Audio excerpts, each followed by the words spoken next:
This is It Was a Thing on TV. Spoiler number one is Dr. Lee frowns. It stinks.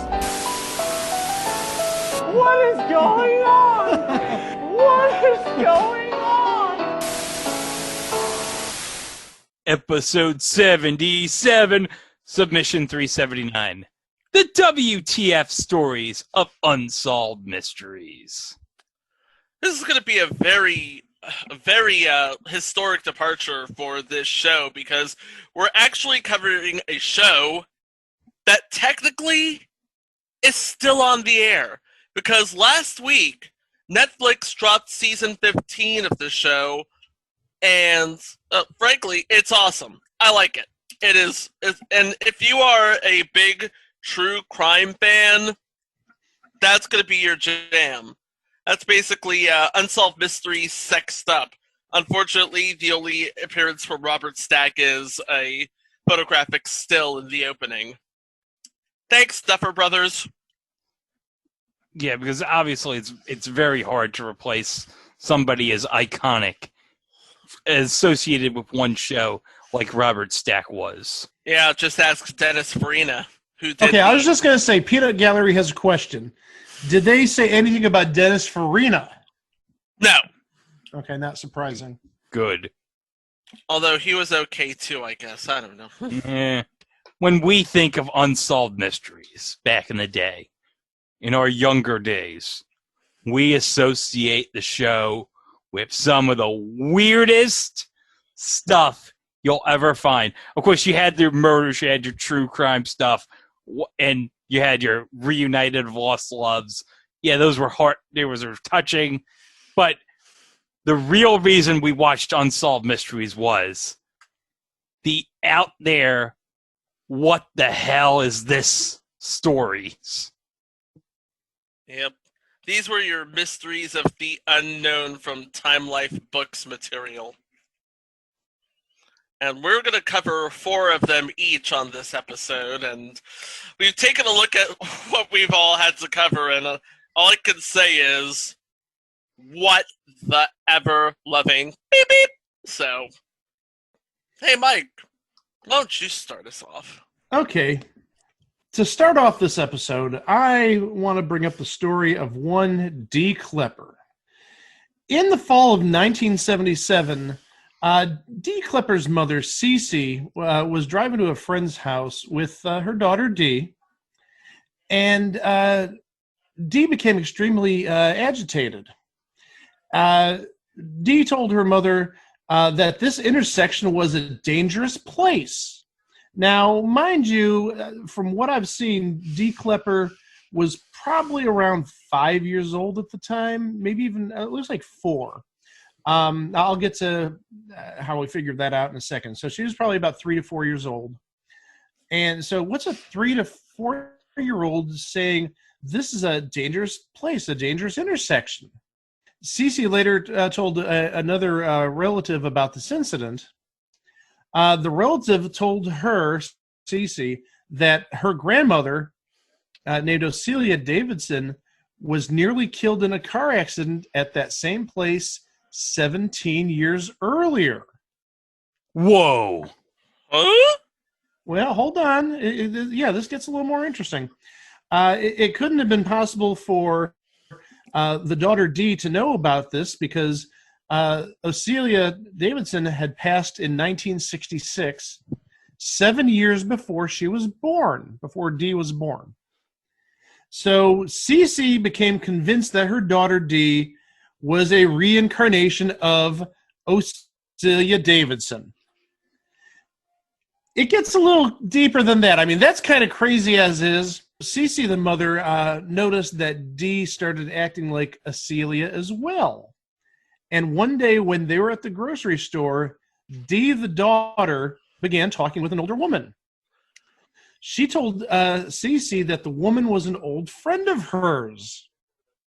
Cece learned that she had been a close friend and neighbor of Ocelia's for over 30 years. 2 months later, when Cece and Dee were at a restaurant, Dee called an older waitress by her first name, Helen. It was impossible for her to know that. However, Ocelia was a regular at the restaurant and knew Helen well. Dee is, at the time of the writing of this, is an adult, so she'd probably be in the range of about 47, 48-ish. And she has no memories of Ocelia. Oh, she was born 7 years later. However, Cece is certain that Dee is the reincarnation of Ocelia Davidson.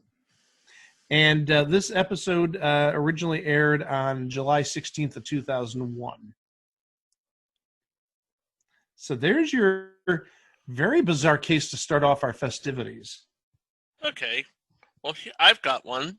This is from the May 22nd, 1998 episode.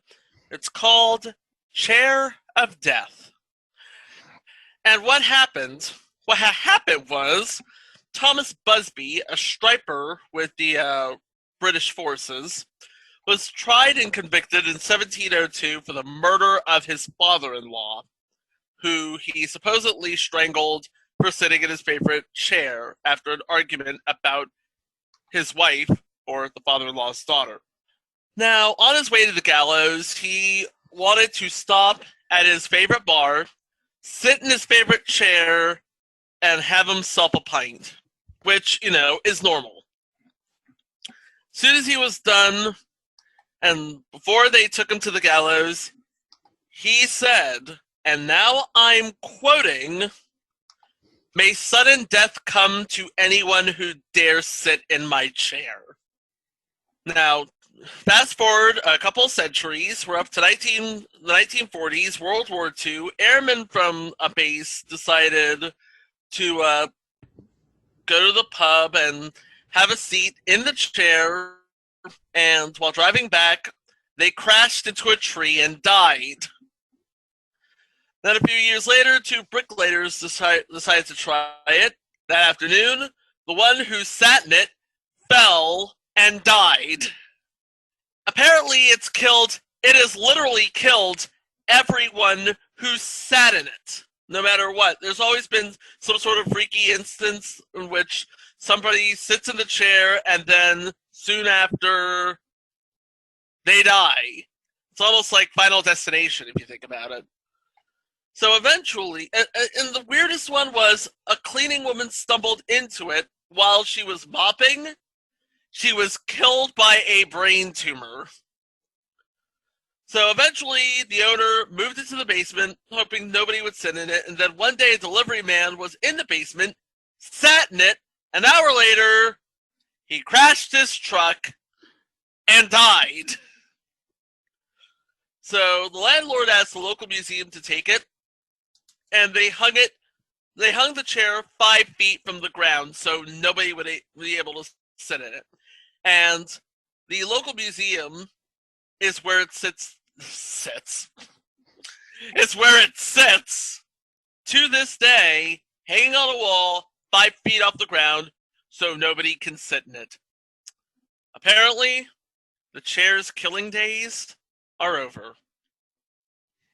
Okay, my dad for years, we're talking like 35, 40 years, he's had his own recliner, and he said, if you sit in my recliner, I'm going to kill you. But damn, that takes it literally. Yeah. Wow. That's something else. Oh, yeah. That is a whole lot of something else. My first segment is going to be on the Taos Hum from Season 7, Episode 20, originally aired May 19th, 1995. Across the world, thousands of people report hearing an odd hum, a sonic phenomenon that only they can hear. So this covers 3 different people: Sarah Allen, Renona Whithead, and Hal Raniero.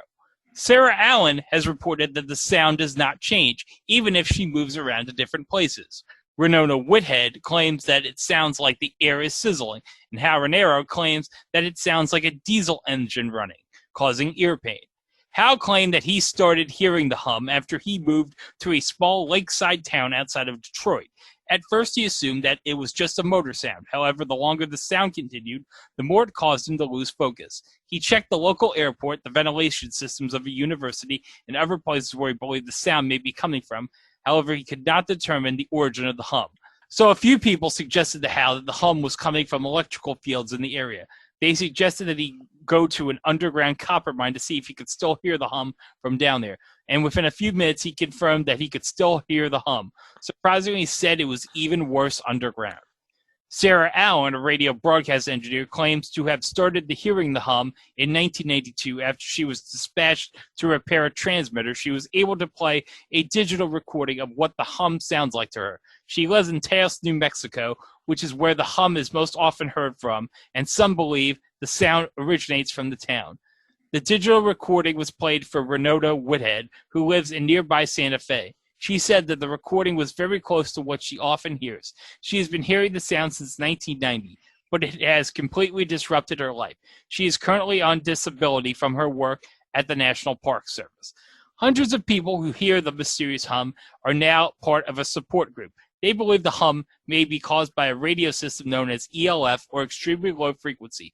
The Navy created this to communicate with the nation's submarine fleet. While underwater, a submarine cannot receive standard radio waves. However, low-frequency signals are capable of penetrating through hundreds of feet of water to reach vessels on the ocean floor.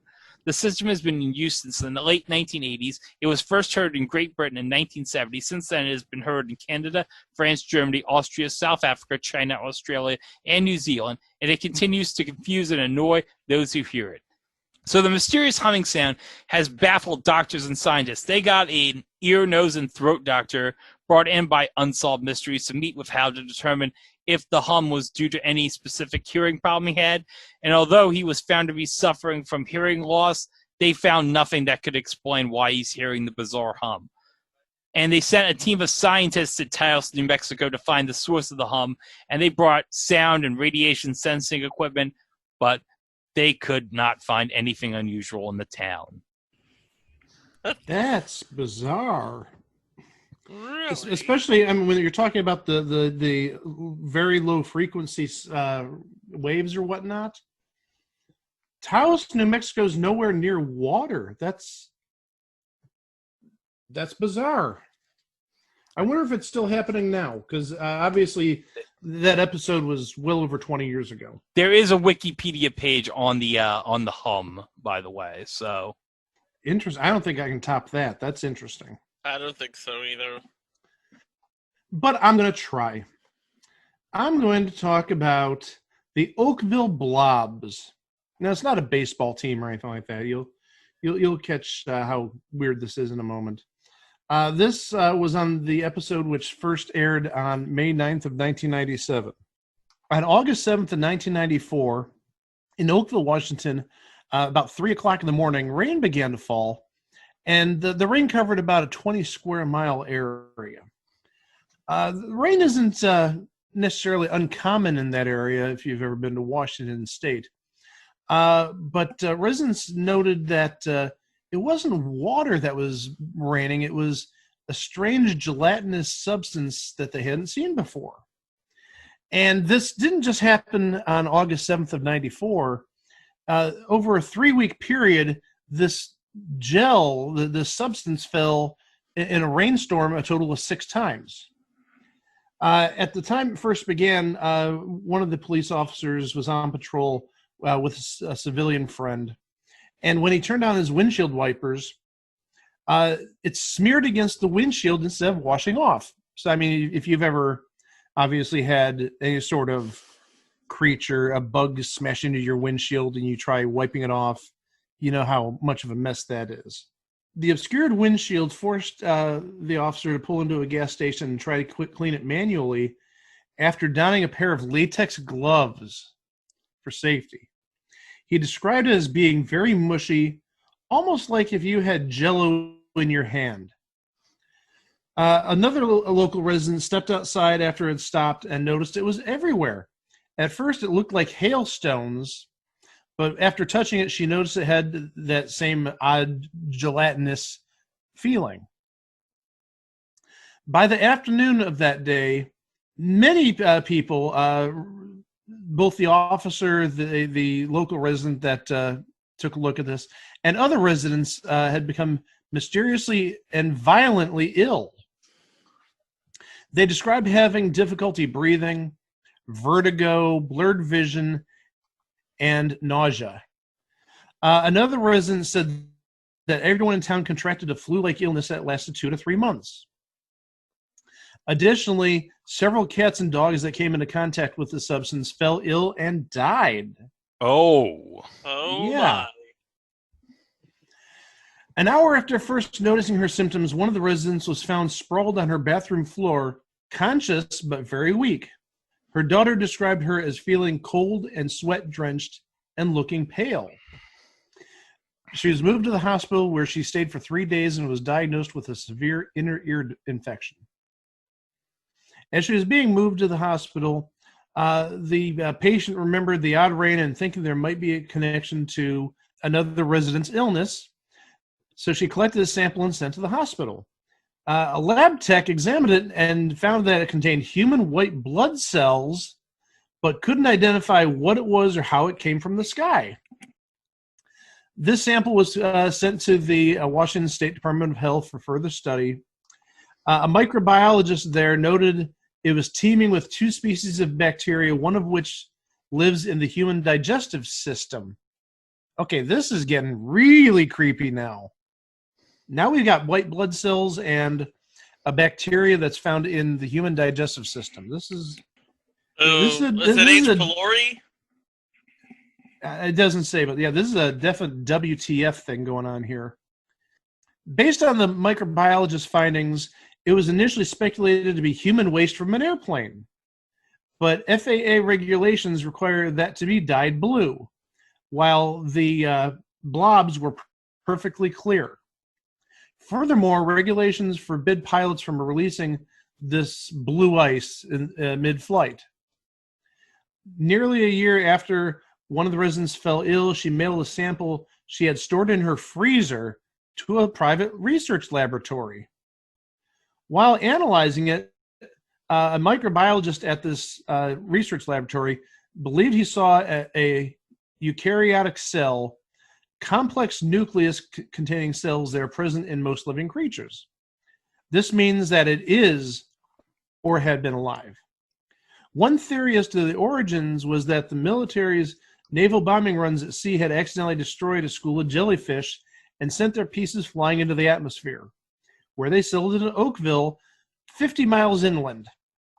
The distance the parts would have traveled, the number of times it fell, and the lack of any rotting smell in it put this theory in doubt to most of its residents.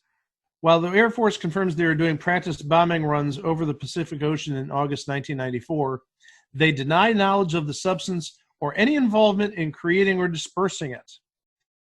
Oakville residents are skeptical of this. Prior to it, many noticed a significant, almost daily amount of slow-moving military aircraft in the skies above. Some believe Oakville was the site of a military experiment designed to test a new biological weapon or to test the possible damage a biological attack on U.S. soil could do. No samples of the substance exist today. How about that? I mean, I know we're not trying to one-up each other, but yeah. Yeah, we're not trying to one up each other, but I think I might have you beat here. Okay, let me tell you, because I'm a medical professional, I like the medical stories, and one of my favorites is the story of Dr. Cynthia Watson.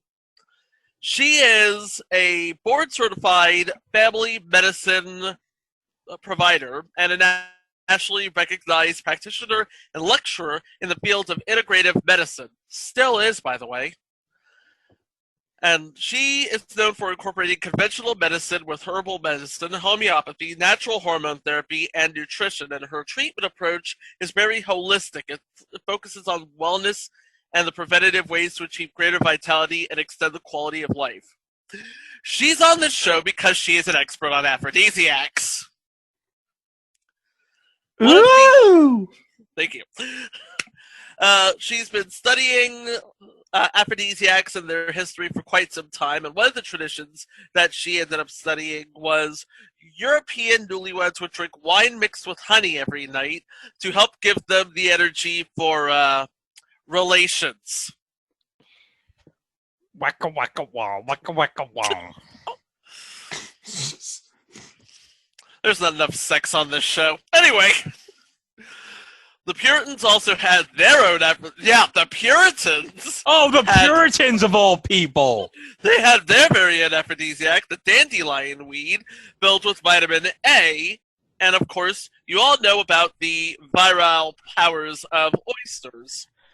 I do not want to picture what it would be like for the Puritans to have sex. Vitamin A, am I right? But yeah, one of her patients, a person that we're going to call Charlie, visited Dr. Watson complaining about a lack of sleep after 18-hour workdays. Been there. She asked him about his sex life, and he said that it was negatively affected. She prescribed him a regimen of herbs and vitamins. While at the office, he tried chocolates filled with herbs and spices. He later brought the chocolates home because, hey, they're in the waiting room, they're community property. He ate them with his girlfriend, and later that night, they had the relations. Oh, that's an episode of Sex Sent Me to the ER waiting to happen. Mm-hmm. He believes that the aphrodisiac chocolates helped them. Let's just say Viagra. Chocolate flavor. Am I right? Oh, jeez. Okay, moving on. Our next segment comes from the October 30th, 1991 episode, Season 4, Episode 7, on the St. James Hotel in New Mexico. In 1985, Ed Sitzberger and his wife Patricia bought the St. James Hotel in Cimarron, New Mexico, hoping to restore it. During one rainy night, Patricia and a friend went around to see how many leaks there were in the hotel. When they were done, they turned the chandelier off and left. And as they were in the parking lot, Patricia turned around and saw that the chandelier was turned on again. They went inside and turned the chandelier off. But when they got back outside, the chandelier was on once again. Patricia then went inside and told the spirits, "I don't know who you are, but I don't want to play anymore, and I want to go home." And the next time they went outside, the chandelier was off. The Sitzbergers claim that the entire hotel is haunted. Guests in room 17 of the hotel report that whenever the window is left open, there is a mysterious fast-paced tapping noise that continues until they close the window. In the kitchen, and this is the best part, in the kitchen, the cook witnessed several bizarre occurrences. For example, a glass levitating in the air off the side of a table. And in May of 1988, Charlie Valera, a local high school student, was cleaning the bar at 5 a.m. when he saw a little kid spinning a glass on the bar. As Charlie moved closer to the bar, the child turned around and his face was glowing blue. The child then jumped off the bar and disappeared. And this spooked the kid so much, he's like, "I don't want to work in this hotel anymore." Oh, and it's hilarious. The blue lighting on the kid as he turns around is just such great stuff. Amateur ghost hunter Dr. Kenneth Wright and Patricia both saw a strange glowing ball in one of the rooms while he was investigating. And this is a great segment of the reenactment, because when they go into the room to see the white ball, it's like the most crudest special effect you can imagine. I don't know if it was like a practical effect or early bad CGI, but my God, was it horrible to see. It was amazing. A psychic, Jackie Littlejohn, also investigated the hotel. The owners of the hotel are certain that the ghosts of the Old West haunt their hotel. The hotel was built in 1880 and offered good food, attractive dancing girls, and comfortable beds for guests such as Jesse James, Bat Masterson, Annie Oakley, Doc Holliday, and Wyatt Earp. Ed Sitzberger contacted psychic Jackie Littlejohn to investigate the hotel. Jackie claims to communicate with the spirit world. Jackie sensed a gunshot wound, and the evidence of violence in the hotel was very strong. She visioned a poker game that turned deadly. She believes that one of the men killed in the poker game now haunts room 18 of the hotel. She says his name was T.J. Wright, and he won the hotel at the poker game just before he died. Ed found that in 1881, a man named T.J. Wright had in fact checked into the hotel 3 times.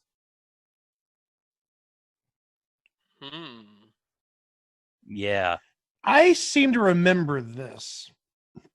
But also, this isn't the only case of a hotel being haunted like that with a haunted room. I seem to remember an episode where a similar situation happened, obviously not Old West, because this wasn't in the West, in Michigan. Creepy. And I should note that from Wikipedia, Truth by Consensus Wikipedia, in January of 2009, the hotel was purchased by the Express UU Bar Ranch, a property of Express Ranches headquartered in Yukon, Oklahoma. Following extensive renovations where the formal dining room and bar were merged into one large area, and the outside deck and lawn became a walled-in courtyard and patio complete with a fountain, the hotel was reopened on June 22nd, 2009. So, man, maybe we should go to this hotel one day and check it out. You go. I'm staying in the car, and I'm leaving the engine running. Me too. Yeah. Well, now we're getting to the stories that sort of inspired us to do this episode to begin with. I'm not going to say what's coming up from their ends, but taking a look at what they've told me they're going to cover, that was like the real genesis of this episode, as are the next 2 items I'm going to mention.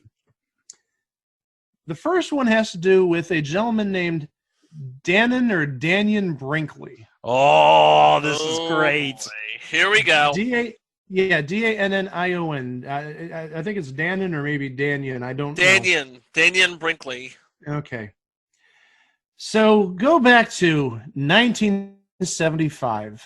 It was an amazing year. It was a great year. Personally, it was a great year for me. I can't speak for you two. This episode was actually featured on October 21st of 1994. Now, Dannion Brinkley lives in Aiken, South Carolina. I know where that is. Okay.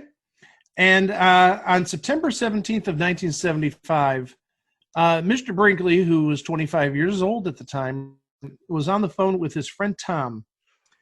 And while on the phone, he was struck by lightning and literally shot across the room. And I know when Greg saw this, the special effects made him laugh out loud. Oh, I cried laughing for like 10 minutes when I saw that. It was, yeah, if that's how lightning strikes are in real life, it's the most comedic way to go. Or, well, not necessarily go, as you're going to find out. Over 180,000 volts of electricity was shot through his body. Within seconds, he saw his wife, Sandy, trying to resuscitate him. He also saw his friend Tom arrive and try to help. He realized that he was actually floating above himself, watching these events unfold. During this time, he was clinically dead. He soon embarked on a near-death experience. He walked down a tunnel and saw a form come out of a misty blue cloud. He then began to experience everything that had happened to him during his life. So he's literally like seeing his life before his eyes. He also was put into the place of every person he had encountered. He admits that during his childhood and young adult life, he was self-centered, mean, and a bully. During his experience, he was confronted by all of the people he had victimized over the years. He felt everything that they had gone through. Meanwhile, Dannion was rushed by ambulance to the hospital. In the emergency room, his breathing faltered and then stopped. Minutes later, his friend Tom was told that he was dead. Tom had difficulty accepting this. He went to the room where Dannion's body was placed.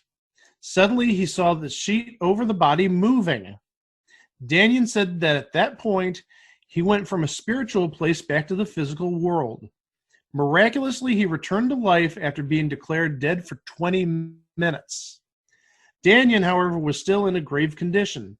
A week later, he was released but unable to walk or talk. His eyes were so light sensitive that he had to wear welder's glasses at the time. For 7 months, he remained partially paralyzed. It would take him another 2 years for him to learn how to walk and eat again. Oh, that sucks. Yeah. When he was finally able to describe his near-death experience, he recalled being in a cathedral, a place of learning, with 13 beings. The beings approached him one at a time, showing him a box. Oh, suddenly we're playing Deal or No Deal, it looks like.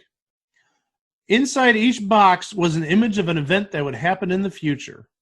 Altogether, he claimed to have witnessed 113 future occurrences, including the election of Ronald Reagan, the collapse of the Soviet Union, and the Gulf War in 1991. He shared his visions with several of his friends who verified that these predictions were made prior to the events unfolding. Danyan is convinced that his near-death experience brought about his psychic abilities. A year after the accident, he attended a lecture by Dr. Raymond Moody, who has studied near-death experiences. Moody has worked with him for several years since. He claims that in 1976, Danyan told him that the Soviet Union would fall in 1990. In the years since his experience, Danyan has used his psychic abilities to help others. One of his abilities is helping police investigators solve crimes.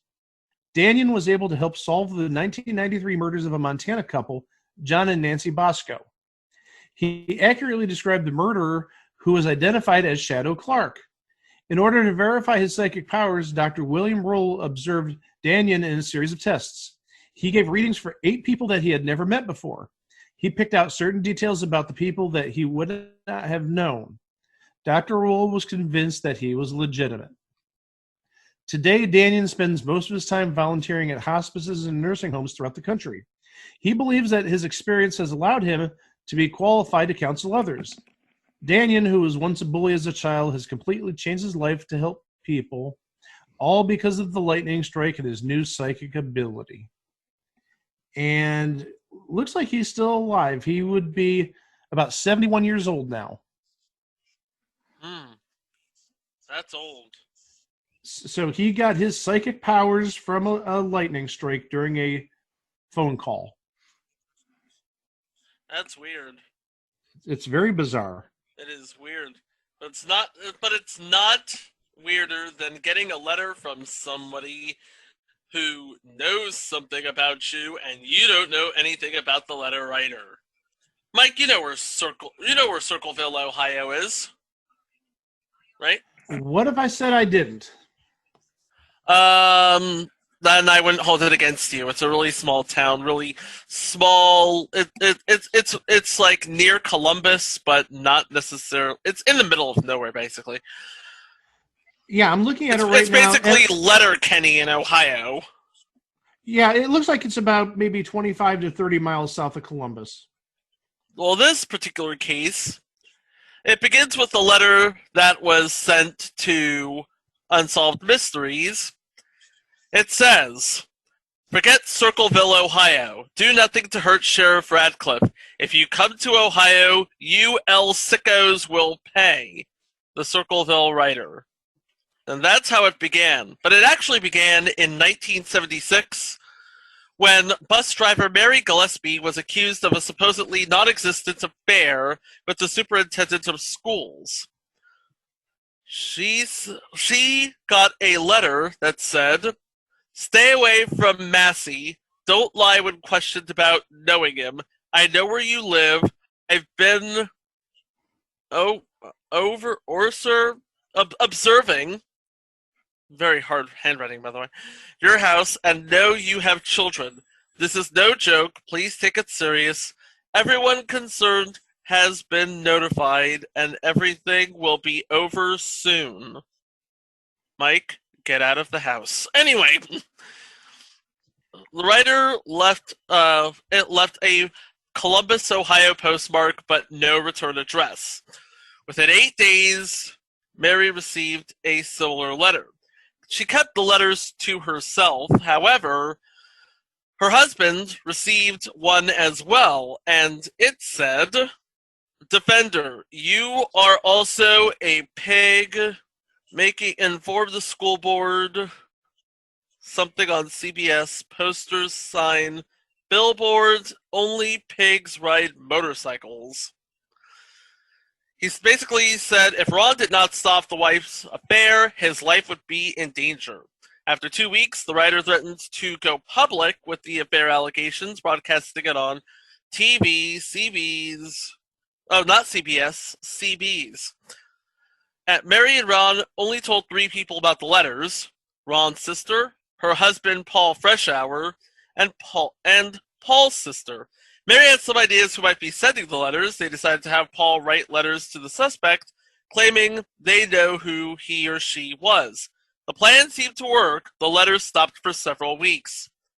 That changed on August 19th, 1977, when Ron received a phone call from the alleged writer, which seemed to confirm Ron's suspicions on the identity of the writer. He grabbed his gun and then left in his pickup truck, even though the writer claimed to be watching the truck. A few minutes later, Ron was found dead in his pickup truck, crashed into a tree. Investigators later learned that Ron had fired at least 1 shot from his gun before crashing. Sheriff Dwight Radcliffe questioned and eliminated at least 1 suspect in the case before ruling Ron's death an accident, claiming he lost control and crashed while driving drunk. Several residents soon received letters stating that Sheriff Radcliffe had been involved in a cover-up. According to Paul, Sheriff Radcliffe initially agreed that the death was the result of foul play. However, he changed his mind allegedly when the suspect passed a polygraph test. Ron's blood alcohol level was 0.16, twice the legal limit. However, many of Ron's friends and family were surprised by this because they didn't think he was a heavy drinker. Mary and the superintendent later acknowledged the relationship, although they claim it did not start until after the letters were sent. In February of 1983, Mary was harassed along her bus route. The letter writer apparently began placing threatening signs next to the road. One day, Mary had enough and decided to go and rip the sign down, and when she did, she discovered a booby trap designed to kill her. Trap had a box which contained a small pistol. Mary had pulled the sign off a certain way, the gun would have fired. An amateurish attempt was made to rub off the serial number on the gun, but when lab tests were able to raise the number, it was determined that the gun had belonged to Paul Freshour, who had recently separated from Ron's sister. Paul, however, claimed the gun had been stolen. On February 25th, 1983, Sheriff Radcliffe asked Paul to meet with him and take a handwriting test. Sheriff Radcliffe also had him write the letters while repeating them verbally. Paul took Sheriff Radcliffe to his garage and showed him where he kept his gun. Afterwards, the two returned to the courthouse, where Paul was arrested and charged with attempted murder. He did go on trial, and although he was never charged with writing the threatening letters, they became a crucial part of the evidence against him. A handwriting expert testified that Paul was the letter writer. Mary also testified that she believed he was the writer after his wife visited her with the same suspicion. Proclaiming his innocence, he was convicted and given a 7 to 24 year sentence. And while there, he received letters from the writer determined to keep him there. So I have this letter right here. Freshour. Now, when are you going to believe you aren't getting out of there? I told you 2 years ago when we set them up. They stay set up. Don't you listen at all? No one wants you out. No one. The joke is on you. Ha ha. Tell no one of this letter. I saw the paper. Great news. Great. The sheriff loved it. Ha ha.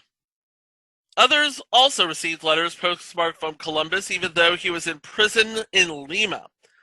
Even though he was in solitary confinement, letters kept arriving. In December of 1990, Paul became eligible for parole. He was denied the parole due to the letters. And in 1994, Paul was finally paroled, and he continues to maintain his innocence. However, the authors of the letters was never revealed. Now, a journalist has investigated the story and found another possible suspect that could be the writer.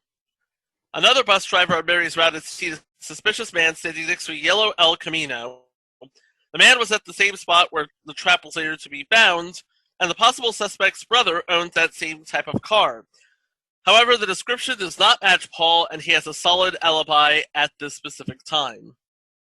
The identity of the writer was never revealed. However, recent information suggested that there were at least 3 letter writers involved in the case, none of whom were Paul. One was believed to be the son of the superintendent, whom Mary had an affair with. The second was believed to be a coworker who was infatuated with Mary. And the third was believed to be Ron's sister. It's believed that the ex-wife's boyfriend was the man seen next to the El Camino on the day the booby trap was discovered. One of her relatives had owned that type of car at the time, and despite the evidence, the police still maintain that Paul was the Circleville writer. If this sounds familiar and you're a fan of drunk history, that's why. And Paul Freshauer, by the way, perished in 2012, who, after maintaining a blog about this subject for several years. He never found out the identity of the Circleville writer. That is creepy. Wow. That is some creepy ass shit. But you know what else is some creepy ass shit? What else is some creepy ass shit? Spontaneous combustion. Oh boy. Oh, no. Yeah. So this is a segment from the episode that aired March 14th, 1997, season 9, episode 14. So this covers 3 cases of spontaneous combustion, and this was such a memorable segment that even Vice did an article about this segment of Unsolved Mysteries, because this scared the hell out of so many people. We first meet Kay Fletcher, the wife of Mike Fletcher. Just after 9 a.m. on the morning of February 11th, 1996, she notices a puff of smoke from her sweater and pulled it off thinking it was on fire. Mike checked her back, but despite being a little red, there was no apparent cause for the smoke. He noticed that there was a smell of burned human flesh. They now believe she was the victim of spontaneous human combustion. So in the reenactment, you see steam coming off the sweater of Kay Fletcher, and she takes it off and her shirt. Ooh, sexy. She said they looked through the clothing and they found no discoloration or any fire damage. The smoke, they said, was so thick they had to open a window. The next case we have is George Mott. George Mott was a retired fireman that suffered from lung problems and required an air mask and a pump to breathe. On March 26, 1986, his son Kendall visited him after he had not answered repeated phone calls. Kendall found all the windows browned and the interior smoked. Inside his bedroom, he found what was left of George. His remains consisted of ash, a few splinters of bone, and a fragment of his skull. The very localized damage suggested that he had died from spontaneous combustion, a situation that has yet to be explained. The damage to his body was similar to that of what is done at a crematorium. So, yeah, one of the experts said that the burning could only be replicated in a crematorium operating at 3,000 degrees Fahrenheit or more for over 12 hours. The searing heat had melted a television in the room. However, much of the bedding was unscathed. Just a few feet from the bed, a box of wooden matches failed to ignite. Air was still pumping from George's air mask. And despite this, scientists believe that there is a rational explanation for his death. Joe Nickel noted that George was a former drinker and smoker. He believes that he was depressed and decided to smoke a cigar or cigarette. If he dropped it on himself, it could have caused him to accidentally set himself on fire. Well, that would actually make sense. Yes. But here we go. Here we have one more in this segment. The case of Irving Bentley. On December 5th, 1966, a gas company meter man named Don Gosnell went to the home of 92-year-old Irving Bentley, a retired physician. He went into the basement when he found a pile of ashes on the floor. There was a strange odor in the room. When he looked up, he discovered a hole in the basement ceiling. There were red embers around it. He went upstairs to the bathroom and discovered what was left of the remains of Irving, his metal walker, part of his head, and part of his leg in a boot. Everything else had turned to ash. Irving had apparently died of a fire hot enough to burn through the floor, but not potent enough to claim the whole house. It also was unable to melt his walker or blister paint on the nearby bathtub. To date, the cause of it has defied explanation. Skeptics believe that his pipe might have been the cause, as he had a history of setting his clothes on fire with it. He also had a habit of keeping matches in his bathrobe pockets. Many, however, believe that spontaneous human combustion is to blame. Some also believe that natural electric currents in the body could cause these fires. What do we think about these cases of spontaneous combustion? Sounds like somebody's keeping a secret stash. Just get it? Secret stash? Yeah. But man, that lady with the clothes on fire, that's such a hilariously bad reenactment. Yes, it is. I've seen better reenactments on 1,000 Ways to Die, being honest. Which, by the way, is not a future installment. Okay, now we're getting to the nitty gritty here. The creme de la creepy. Yeah. And I'll start it off with the story of one Mary Clamser. This episode aired on March 29th of 1996. This actually begins on August 17th of 1994. For 23 years, 44-year-old Oklahoma City resident Mary Clamser has battled with multiple sclerosis, a degenerative nerve disease. She was first diagnosed with the disease in 1972 when she was 19 and engaged to be married to Ron Clamser. As a result, she was unable to move or feel her legs. She was told that she would never be able to walk again or have children. Faced with a tragic future, Mary felt that she had to end her engagement with Ron because she didn't want to put him through that. However, Ron said that he would love her no matter what, and that they would be married for better or for worse. Aww. 2 weeks before the wedding, the disease relented enough for Mary to be able to walk down the aisle. However, the MS soon returned. Despite this, she wanted to live the best life possible with Ron. Over the next 10 years, she struggled through 3 difficult pregnancies, but she was still able to give birth to her 2 sons and daughter. Mary's family adjusted as best as they could to her MS. In the summer of 1992, however, the MS came back worse than before. Oh. Over a year later, the MS was still causing her great pain. Then, during a thunderstorm on August 17th of 1994, Mary stepped into a bathtub and was struck by lightning. Oh! What is it with me getting all the stories about people being struck by lightning? I don't know. I guess you live right. 2 straight stories involving a bathtub. And lightning. Is anybody going to mention the lightning? Yeah, I've had 2 straight stories of lightning. At least 10,000 volts of electricity went through her body. The force threw her across the room. And this actually may have even been funnier than the Daniel Brinkley being thrown across the room we mentioned earlier. This one I actually found very funny. I apologize to Miss Clamser if she happens to be listening. She survived the lightning strike and was sent to the emergency room. Amazingly, while the doctors were working on her, she began to feel them touching her legs. She was shocked, as for 23 years, she could not feel her left leg, and for 2 years, could not feel her right leg. Miraculously, the lightning strike had put Mary's MS into remission. Although she was in pain for the next few weeks, she was happy that she could feel her legs. Then 2 weeks after the lightning strike, she was able to get up from her chair and walk across the room without any support. Within just a year, she was able to walk long distances again without any leg braces or support. She now exercises regularly and lives a completely normal life.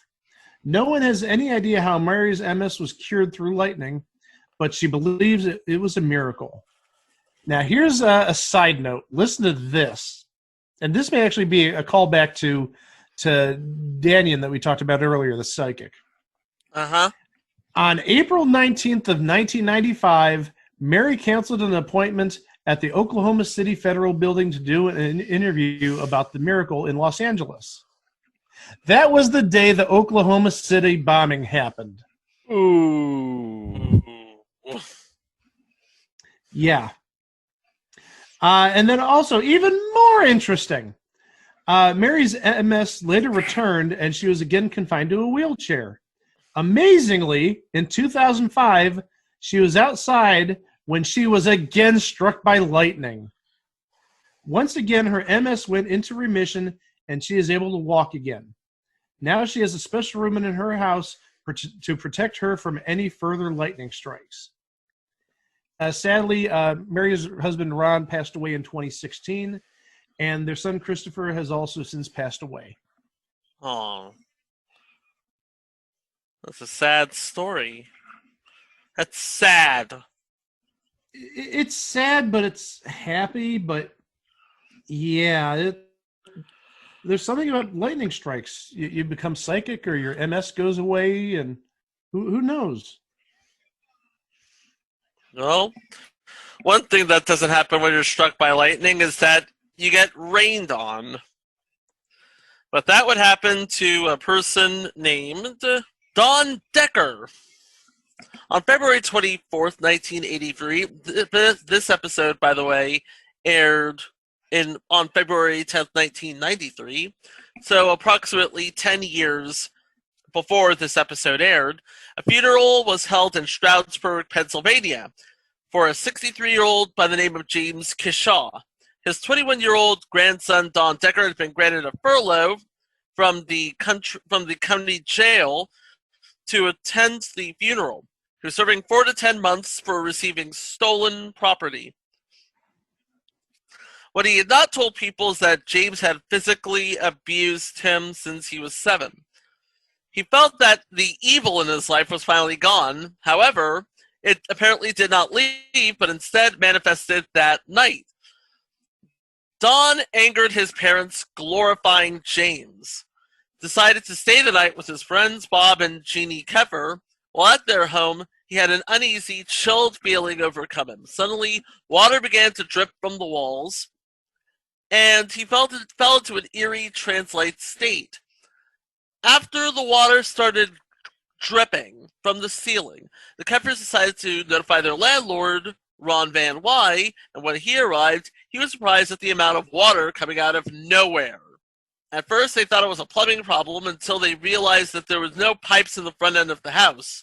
They also noticed that the water was not just falling downwards, it was also coming up from the floor and moving sideways. Ron called his wife Lorraine and the police. Officers John Bojan and Richard Walbert went to the home and were shocked by the amount of water coming from nowhere. They were also surprised when they saw it traveling horizontally. Even more strange was the phenomenon was occurring in the living room. It's coming from the house! It's coming from inside the house! So right after the rest of the Keffers went across the street to a restaurant, Ron and Romaine decided to stay behind, and the rain and mist completely disappeared.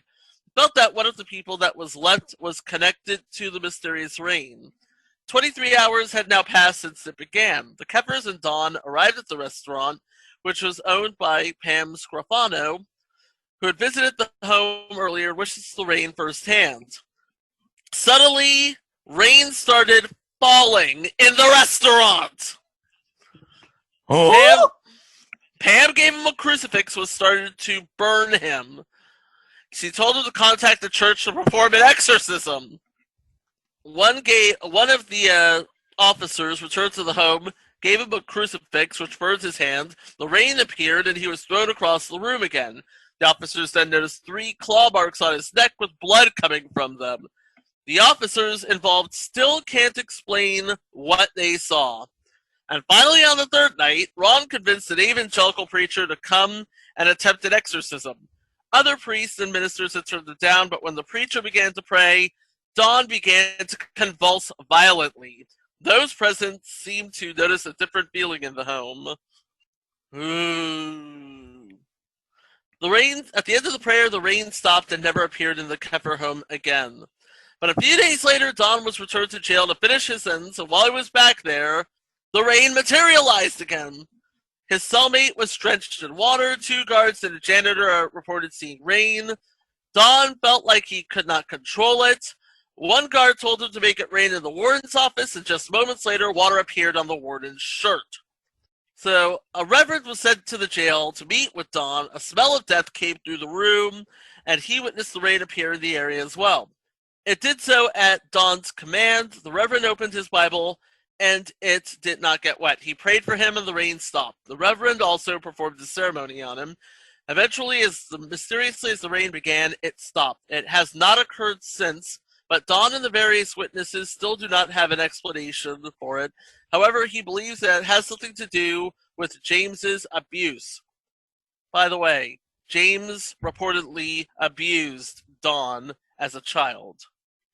Paranormal investigators believe that it was genuine.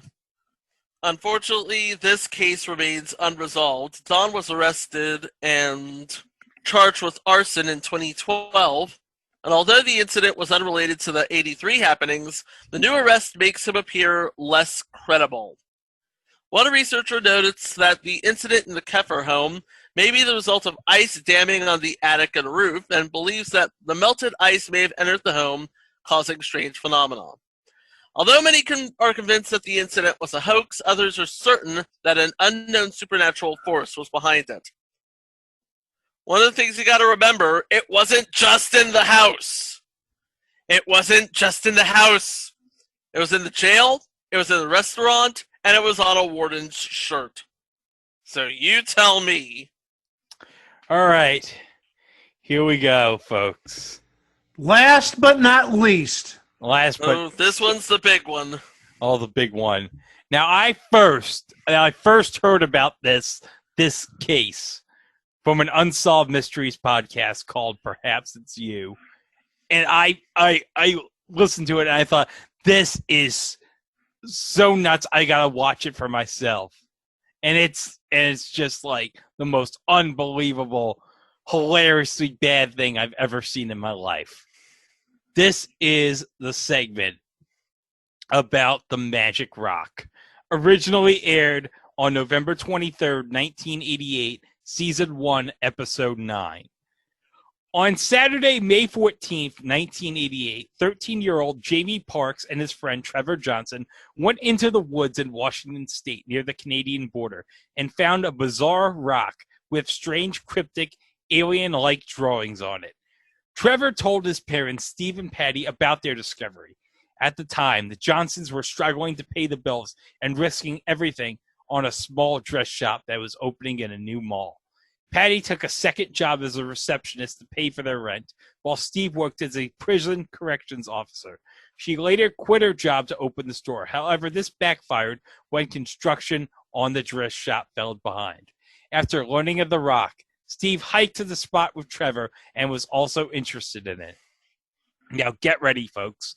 2 days later, the Johnsons' luck began to change for the better when their dress shop was completed and began to flourish. And also, at the same time, Steve took a job working at a movie theater within the mall. And you're not going to believe this, folks. After less than a month of working in the movie theater in the mall, this one-screen movie theater where they're playing Willow. I loved that movie. Yeah. The mall management was so impressed with the job Steve did that in 1 month, they said, we're going to let you buy the theater outright at a very low cost. How does that happen, folks? How do you buy a one-screen movie theater? It's 1988. Who knows? One-screen movie theaters were all over the place. Yeah, this is around the time multiplexes became a thing. But yeah, I mean, I remember even in 1988 going to one-screen theaters. And you're not going to believe this, folks, but also they opened another store in the mall.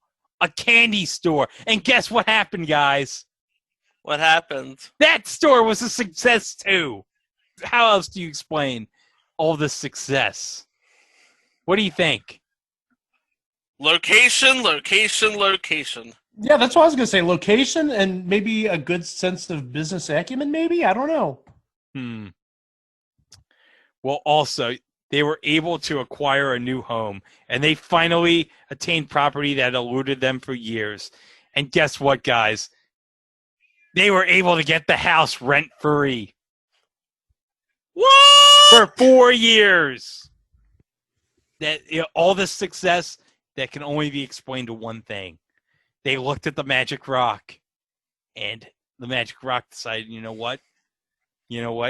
Steve What? Johnson, you need to have a lot of success. You need to be successful with this dress shop. You're gonna end up buying a movie theater for very cheap. You're gonna open another candy shop in the mall for great success. And then you're gonna get a new house from all the success, rent free. They believe that their turnaround was due to finding the rock. However, an archaeologist disagrees. After the archaeologist studied it, he determined the markings were not made by American Indians, as commonly believed, and that they date to the 20th century at its earliest. Whatever the origin of the rock, the Johnsons have been grateful to Trevor and Jamie Parks for finding it while exploring. So you know what, guys? I think we need to take a visit to Washington State and try to find this magic rock. Who knows what powers this rock has? Do you know where this rock is? Well, it's somewhere near. Well, it says Washington State, near the Canadian border, in the woods, and try to find this rock. Okay. Well, come on, guys! Wouldn't you like to be rich just by looking I would at a like rock? to by just looking at a rock. Yeah. Yes, I would. Yes. And who knows what this power can do? We don't know the extent of this power. And what has happened in the 30 plus years with the Johnsons since the magic rock? It's like, who knows who could have gotten rich with this magic rock? Maybe they showed it to Jeff Bezos, and maybe that's why he's so rich. Maybe. Who knows? Yeah, it's possible. This magic rock. I think this is probably the greatest. This is the greatest segment, I think, of it. My favorite segments in the history of Unsolved Mysteries. Just unbelievable. Well, I think that's just about it for this installment. Yeah. Who knows what could come down the line now that Unsolved Mysteries seems to be a success on Netflix. I mean, you have America's Most Wanted, a bit of Fantasy Island, a bit of Mysteries of the Unknown. You put it all together, and it was a thing on TV. And it still is a thing on TV. And, well, we can't necessarily call this legendary, but we have a pretty darn good website, if you ask me, and my biased opinion. And that's at itwasthingontv.com. And you'll find all our back episodes there. We've got almost 80 episodes at this point. Plenty of material to cover. And don't forget the socials. We're on Facebook. We're on Tumblr, kind of, sort of. We're on Instagram as well. And, of course, we're always on Jack Dorsey's Hate Box. And don't forget, we have a Discord. Link is available on our website. Yeah, and also don't forget, like and subscribe, rate and review, and share with your friends, because sharing is caring. And coming up later on this week, it's actually our first viewer request show. One of our listeners requested we cover a certain show maybe back in like May or April, and I said, good idea. We'll do that. Let me see what type of slot we have available, and we'll try to get it in there as soon as possible. Lo and behold, that day's come. We're not going to give away any spoilers as to what that show is about, so you'll just have to listen. But that's it for now. Anybody have any idea how to close the show? Oh, I know how we're going to close this. How are we going to close this? I'll do the roar, and then we'll have Robert Stack do the closing from the end of every Unsolved Mysteries episode. Oh, well, there you go. There's one more mystery that's solved. Thanks a lot, everybody. See you Thursday. Wow! For every mystery, there is someone, somewhere, who knows the truth. Perhaps that someone is watching. Perhaps it's you. You see, that was the joke, is the unsolved mystery is how we're going to end the show, and Craig solved the mystery. I was like, I knew we were trying to incorporate that. I just didn't know how.